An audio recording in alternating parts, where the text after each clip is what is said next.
नमस्कार। आज हम एक खास स्रोत सामग्री पर बात कर रहे हैं। ये इंटेलिजेंस ब्यूरो मतलब IBACIO 2025 परीक्षा के लिए कुछ करंट अफेयर्स के सवाल जवाब हैं। हाँ, एक लिस्ट है सवालों की। बिल्कुल, हमारे पास 20 सवाल और उनके जवाबों की एक पूरी लिस्ट है।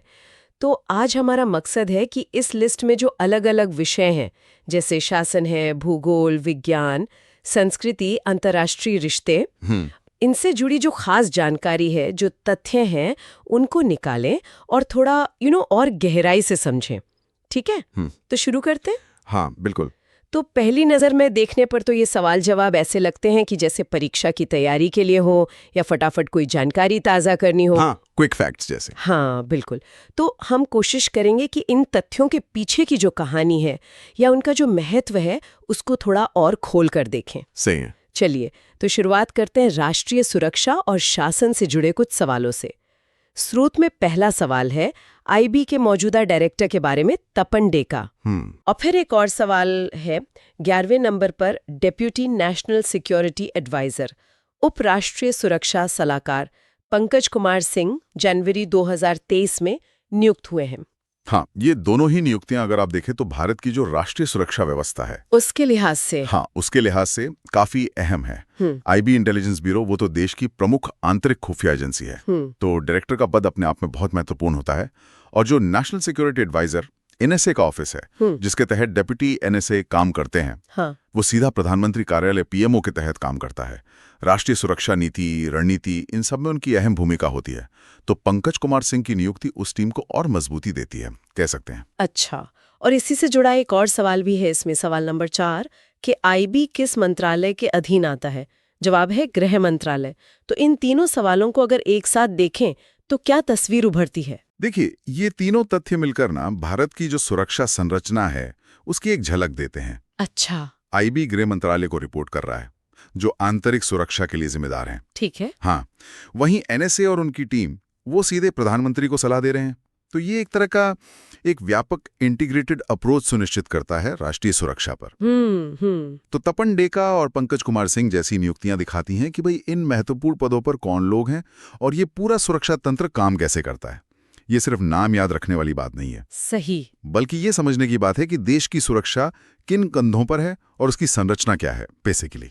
हाँ, मतलब ये व्यक्तियों से ज्यादा उस पूरे सिस्टम के बारे में बता रहा है जो काम कर रहा है। बिल्कुल। अच्छा, अब थोड़ा संवैधानिक प्रक्रियाओं की तरफ बढ़ते हैं। स्रोत में एक सवाल है नंबर 5, मुख्य चुनाव आयुक्त की नियुक्ति को लेकर। जवाब है कि इनकी नियुक्ति राष्ट्रपति करते हैं। हाँ, और ये एक बेहद महत्वपूर्ण पहलू है। देखिए, भारत जैसा इतना बड़ा लोकतंत्र है, उसमें चुनाव आयोग जैसी स्वतंत्र संस्था का होना बहुत जरूरी है। अब मुख्य चुनाव आयुक्त और जो बाकी चुनाव आयुक्त हैं, उनकी नियुक्ति राष्ट्रपति करते हैं सरकार की सलाह पर। ठीक है। लेकिन उनकी स्वतंत्रता बनी रहे, इसके लिए संविधान में कई प्रावधान भी किए गए हैं। तो ये सिर्फ एक प्रक्रियात्मक तथ्य नहीं है। नहीं, ये हमारे लोकतंत्र की बुनियाद से जुड़ा है। और यहाँ एक अहम सवाल ये उठता है, या सोचने वाली बात यह है कि ऐसी संस्थाओं की स्वतंत्रता कैसे बरकरार रखी जाए ताकि चुनाव निष्पक्ष हो सकें। ये पद इसीलिए इतना महत्वपूर्ण है। यही तो लोकतंत्र की रीढ़ है। बिल्कुल सही कहा, स्वतंत्र और निष्पक्ष चुनाव, वही तो आधार है। अच्छा, चलिए अब कुछ ऐसे सवालों पर आते हैं जो भारत की रणनीतिक स्थिति, भूगोल और रक्षा से जुड़े हैं। एक सवाल है नंबर 6, ऑपरेशन मेघदूत। इसका संबंध सियाचिन ग्लेशियर से है। हाँ, ऑपरेशन मेघदूत और सियाचिन ग्लेशियर, ये दोनों नाम भारत की सैन्य रणनीति और भूगोल, उनका जो एक जटिल रिश्ता है, उसको दर्शाते हैं। सियाचिन वो दुनिया का सबसे ऊंचा युद्ध क्षेत्र है। हाँ, 1984 में ऑपरेशन मेघदूत के तहत भारतीय सेना ने वहां नियंत्रण हासिल किया था। अच्छा, 1984 में? हाँ, इसका रणनीतिक महत्व सिर्फ ये नहीं है कि जमीन का एक टुकड़ा कब्जे में है, बल्कि ये उस इलाके में भारत की पहुंच, उसकी निगरानी क्षमता, उसको सुनिश्चित करता है। और ये इलाका पाकिस्तान और चीन दोनों के लिहाज से संवेदनशील है। सही। यहाँ आकर्षक बात यह है कि यह सिर्फ एक सैन्य अभियान नहीं है, बल्कि इतनी कठिन भौगोलिक परिस्थितियों में टिके रहना वो अपने आप में एक बहुत बड़ी चुनौती है। और इसी तरह के रणनीतिक महत्व का एक और पहलू वो बुनियादी ढांचे से जुड़ा है। एक सवाल है इसमें नंबर 13, जोजिला सुरंग के बारे में। ये लद्दाख में बन रही है। हाँ, और जोजिला सुरंग देखिए, वो सियाचिन जैसी जगहों के महत्व को और बढ़ा देती है एक तरह से। कैसे? ये सुरंग श्रीनगर को लेह से जोड़ने वाले रास्ते पर है। ये रास्ता साल के कई महीने भारी बर्फबारी की वजह से बंद रहता है। हाँ। तो इस सुरंग के बनने से लद्दाख क्षेत्र को हर मौसम में कनेक्टिविटी मिलेगी। अब जरा सोचिए इसका असर क्या होगा। न सिर्फ आम लोगों के लिए आवाजाही आसान होगी, बल्कि सेना के लिए भी। हाँ, सेना की रसद, उनकी आवाजाही वो साल भर सुचारू रूप से चल सकेगी। तो ये परियोजना दिखाती है कि भारत अपने सीमावर्ती और रणनीतिक रूप से जो महत्वपूर्ण क्षेत्र हैं, उनमें कनेक्टिविटी को कितनी प्राथमिकता दे रहा है। ये सिर्फ एक सुरंग नहीं है, ये राष्ट्रीय सुरक्षा और विकास दोनों का एक अहम स्तंभ है। यानी ऑपरेशन मेघदूत जहां सैन्य नियंत्रण की बात कर रहा है, वहीं ज़ुजिला सुरंग उस नियंत्रण को बनाए रखने और उस क्षेत्र के विकास के लिए जो जरूरी कनेक्टिविटी है उसकी बात कर रही है। दोनों जुड़े हुए लगते हैं। बिल्कुल, एक दूसरे के पूरक हैं कह सकते हैं। ये दिखाता है कि राष्ट्रीय सुरक्षा सिर्फ सेना तक ही सीमित नहीं है, उसमें इंफ्रास्ट्रक्चर डेवलपमेंट का भी बहुत बड़ा हाथ है। सही बात है।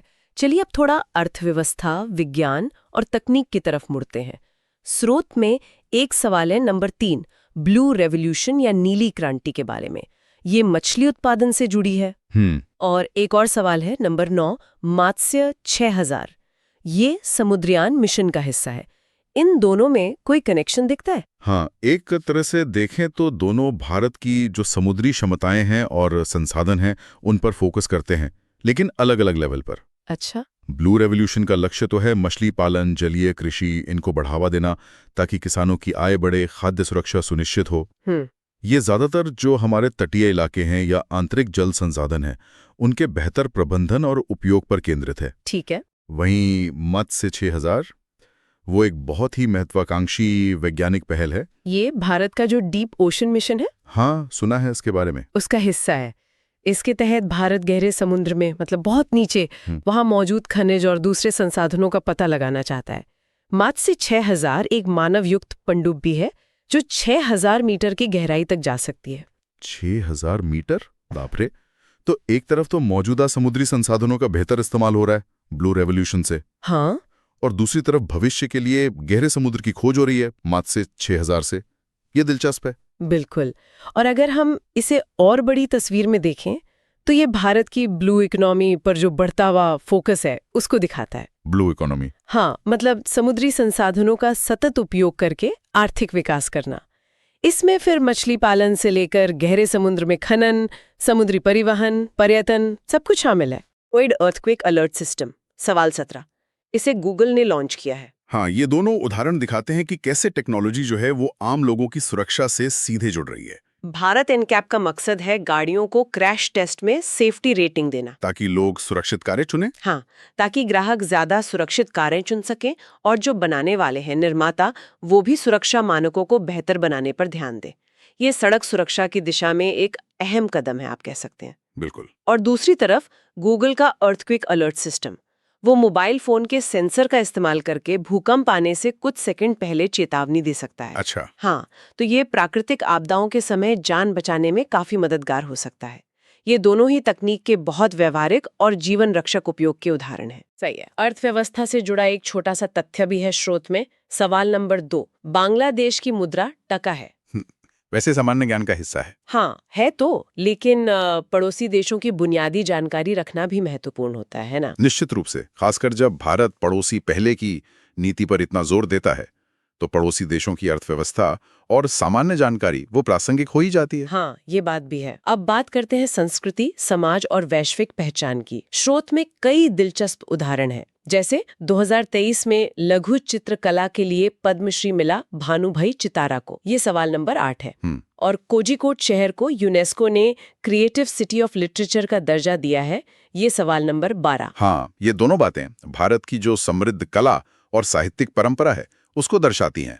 पद्मश्री जैसे जो राष्ट्रीय सम्मान है वो कलाकारों को पहचान देते हैं, प्रोत्साहन देते हैं। बिल्कुल। भानुभाई चितारा वो मातानी पछेड़ी कला के कलाकार हैं। अच्छा। ये गुजरात की एक पारंपरिक वस्त्र कला है। अच्छा। तो उन्हें सम्मान मिलने से इस कला रूप को भी पहचान मिलती है। और वहीं कोझिकोड का यूनेस्को द्वारा साहित्य के शहर के रूप में चुना जाना, ये उस शहर की जो साहित्यिक विरासत है और जो समकालीन साहित्यिक गतिविधियां हैं उनको एक वैश्विक मंच पर लाता है। इस तरह की मान्यता न केवल गर्व की बात है बल्कि ये सांस्कृतिक पर्यटन और आदान प्रदान को भी बढ़ावा दे सकती है। सही कहा। इसी तरह भारत की क्षेत्रीय सांस्कृतिक विविधता का भी जिक्र है। एक सवाल है नंबर 20, हिमाचल प्रदेश के फुलेज त्योहार के बारे में। हाँ, फुलेज। और एक सवाल नंबर 19, एक अंतर्राष्ट्रीय हस्ती बराक ओबामा की किताब द ऑडेसिटी ऑफ होप के बारे में है। फुलेज जैसे त्योहार जो हैं वो भारत की सांस्कृतिक विविधता की एक खूबसूरत मिसाल हैं। ऐसे स्थानीय त्योहारों और परंपराओं के बारे में जानना वो भारत की जमीनी हकीकत को समझने में मदद करता है। बिल्कुल। दूसरी ओर बराक ओबामा की किताब का सवाल ये दिखाता है कि जो वैश्विक राजनीतिक हस्तियां हैं और उनके विचार हैं, उनकी जानकारी भी करंट अफेयर्स का हिस्सा मानी जाती है। द ऑडेसिटी ऑफ होप उनके राजनीतिक विचारों और विजन पर आधारित एक बहुत महत्वपूर्ण किताब रही है। हाँ, काफी चर्चित थी। हाँ, तो ये दिखाता है कि करंट अफेयर्स का दायरा सिर्फ भारत तक ही सीमित नहीं है। सही कहा। अब कुछ ऐसे सवाल देखते हैं जो हाल के इतिहास, राज्य स्तरीय पहलों या कुछ और विविध विषयों से जुड़े हैं। एक महत्वपूर्ण ऐतिहासिक घटना का जिक्र है, अनुच्छेद 370 को कब हटाया गया? सवाल नंबर 7, स्रोत के अनुसार 2019 में। हाँ, ये पिछले कुछ सालों की सबसे महत्वपूर्ण संवैधानिक और राजनीतिक घटनाओं में से एक है, जिसने जम्मू और कश्मीर की स्थिति को मौलिक रूप से बदल दिया। परीक्षा के दृष्टिकोण से देखें तो ऐसी जो प्रमुख राष्ट्रीय घटनाएं होती हैं, उनकी तारीख और उनके जो मूल प्रावधान हैं, उनकी जानकारी होना अपेक्षित होता है। हम यहाँ इसके राजनीतिक विश्लेषण में तो खैर नहीं जा रहे, नहीं, बल्कि स्रोतों में इसके शामिल होने के महत्व को रेखांकित कर रहे हैं कि हाल की जो बड़ी घटनाएं हैं उन पर नजर रखना जरूरी है। बिल्कुल। इसके अलावा राज्य स्तरीय पहलों का भी जिक्र है, जैसे गुजरात की ज्ञान सहयोगी योजना। ये सवाल नंबर 15 है। और खेल जगत से जुड़ी एक खबर भी है, वैष्णवी रमेश बाबू का ग्रैंड मास्टर बनना। सवाल नंबर 14। हाँ, ये उदाहरण दिखाते हैं कि करंट अफेयर्स में सिर्फ राष्ट्रीय या अंतर्राष्ट्रीय मुद्दे ही नहीं, बल्कि राज्यों की जो खास योजनाएं होती हैं, हाँ,